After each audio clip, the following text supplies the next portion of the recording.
आज हम second story पढ़ते हैं। दुश्मनी कैसे हुई।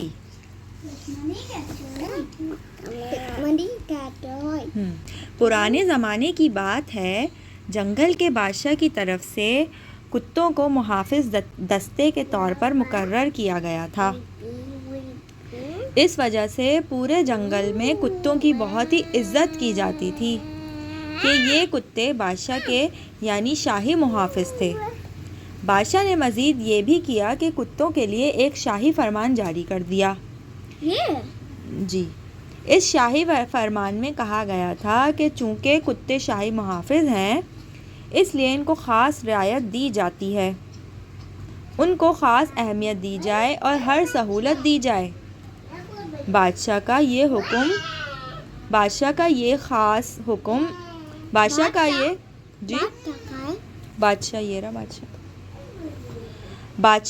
ख़ास हुक्मनामा पाकर कुत्तों ने खुशी के मारे भौंक भौंक कर आसमान सर पर उठा लिया। मगर साथ ही एक मसला और भी पैदा हो गया था।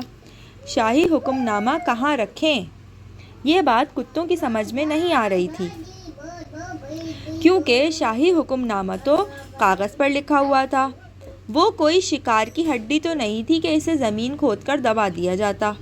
शाही मुहाफिज कुत्ते एक जगह जमा हो गए और इस पर बहस होने लगी कि ये शाही हुक्मनामा कहाँ रखा जाए ताकि ये महफूज रहे।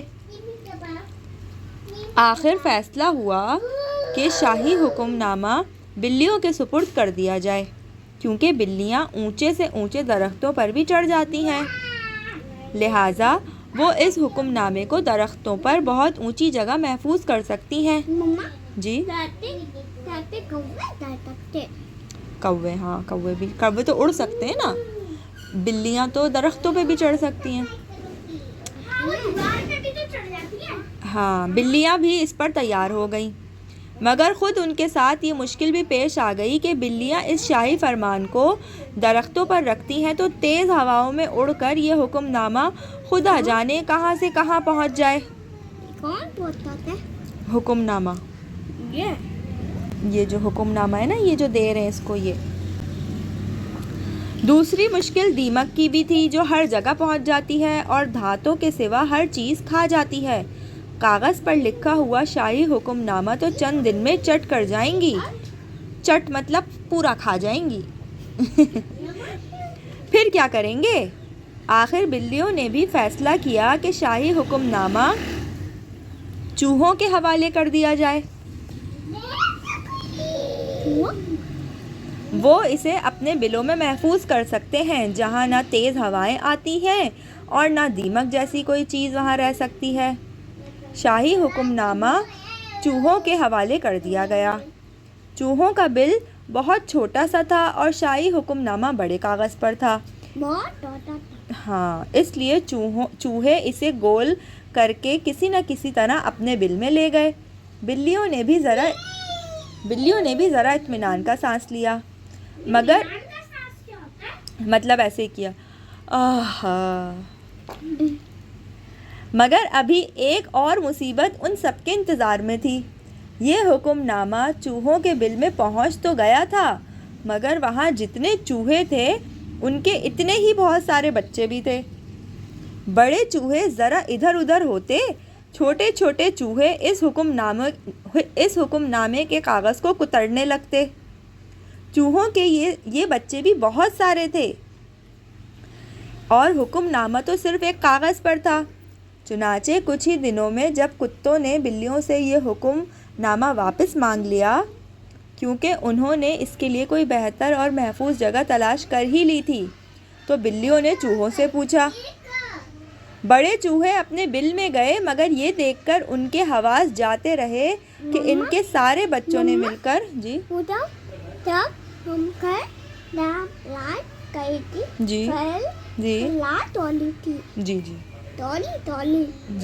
चूहों के सारे बच्चों तो वो तो एक चूहा आया था हमारे गैलरी में।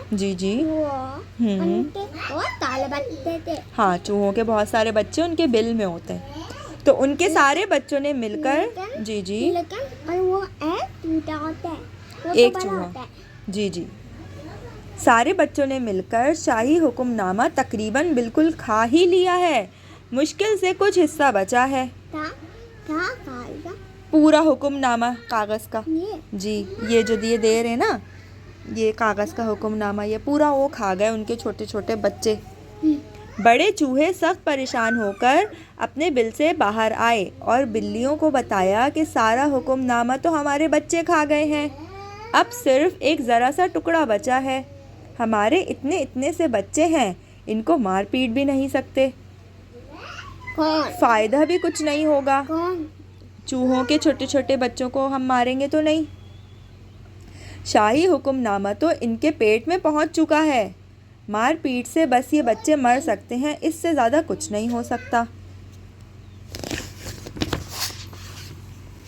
बिल्लियां बहुत ही परेशान हुई क्योंकि ये मामूली कागज़ तो नहीं, ये तो दूसरी कहानी है। ये है क्योंकि ये मामूली कागज़ तो नहीं था। जंगल के बादशाह ये खा लिया इसको। हाँ, चूहे को पकड़ रही है ये।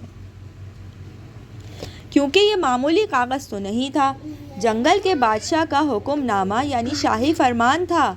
इसका यूं चूहों के बच्चों के हाथों खा लिया जाना मामूली नुकसान तो नहीं था। जंगल का बादशाह और खफा होता। बिल्लियां हैरान परेशान वापस गईं और कुत्तों को सारा हाल बताया। कुत्ते बिल्लियों पर बहुत गुस्से हुए। भौंक भौंक कर, हाँ ये कुत्ता है, भौंक भौंक कर सारा जंगल सर पर उठा लिया। सर पे उठा लिया का मतलब है कि इतना भौंके कि सब परेशान हो गए। असली में सर पे नहीं उठा लिया, ऐसे सर पे नहीं रख लिया, थोड़ा सा परेशान कर दिया सबको। हाँ, जैसे जब आप लोग बहुत ज़ोर ज़ोर से चीखोगे ना तो मैं बोलूँगी पूरा घर सर पे उठा लिया चीख चीख के, ऐसे, ठीक है। अच्छा जी, हम कहाँ थे? सर पर उठा लिया कहाँ था? ये रहा। बिल्लियों को भाग कर दरख्तों पर, बिल्ली होती है ना एक, आपकी जैसी बिल्ली होती है ना। बिल्लियों को भाग कर दरख्तों पर चढ़कर अपनी जानें बचाना पड़ी। बिल्ली होती है हरीम। उधर बादशाह को भी सब खबर हो गई। इसने कुत्तों को बुलाकर सबको बहुत डांटा। जंगल के सारे जानवर उनका मजाक उड़ाने लगे। हुक्मनामा ख़त्म हो जाने की वजह से अब कुत्तों को पहले जैसी आसाइशें भी नहीं रहीं। परेशानी मुफ्त की। आखिर कुत्तों ने जी, ये तो टाइगर है। ये जब हम कहानी पढ़ेंगे ना, ये वाली बेवकूफ़ शेर, तो हमें पता चलेगा। अभी हम ये वाली कहानी पर हैं। हाँ, बेवकूफ़ शेर। आखिर कुत्तों ने फैसला किया कि ये बिल्लियों की वजह से हुआ है।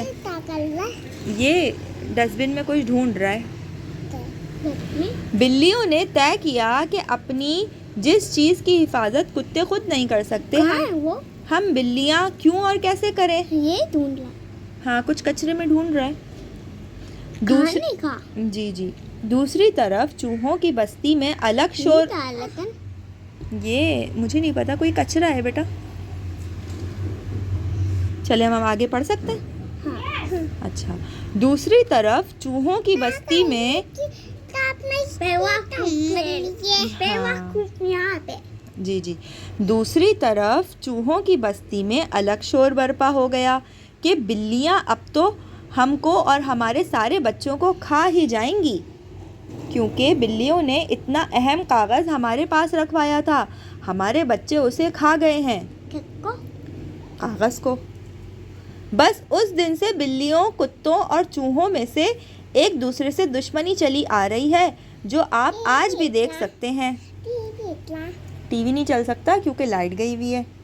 चले अब हम सबक पढ़ लेते हैं। इसका सबक है, गलत या नाअहल आदमी के हाथ कोई काम या जिम्मेदारी नहीं सुपुर्द करना चाहिए, सिर्फ अहल और लायक आदमी को जिम्मेदारी देना चाहिए।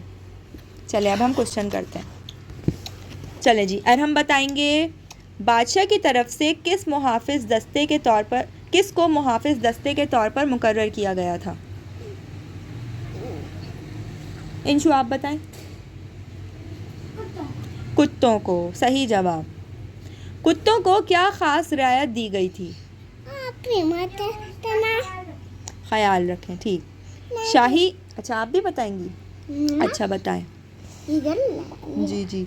शाही हुक्मनामे को महफूज करने के लिए क्या क्या तरीके सोचे गए, बताएं अरहम।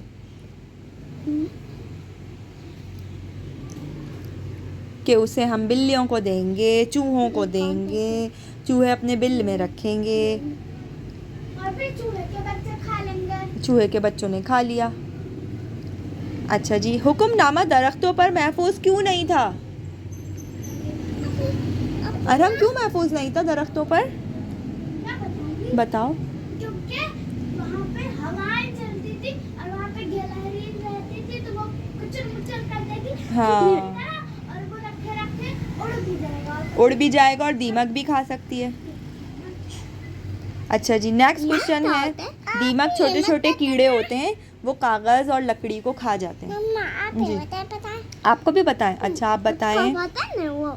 पसंद है, हाँ उसका खाना होता है। कहानी के आखिर में कुत्तों की तमाम आसाइशें क्यों ख़त्म हो गईं? क्योंकि उनका हुक्मनामा ही ख़त्म हो गया। क्या पता है? सही जवाब हरीम का, बोले सही जवाब। यस। चलें अरहम आप बताएं। आप अपनी 2 ऐसी जिम्मेदारियां बताएं जिनको आप बखूबी मुकम्मल करते हैं। कौन से काम आप पूरे करते हैं? कमरा साफ करते हैं? कोई ऐसे 2 काम सोच के बताएं जो आप पूरा करते हैं। सफाई करती हूँ। ठीक है। मैं क्या वो और अपना होमवर्क पूरा करती हैं। और अरहम क्या करता है? चलें आप सोच के हमें बाद में बता दीजिएगा, ठीक है? चलो मुझे लग रहा है कि बारिश होने वाली है।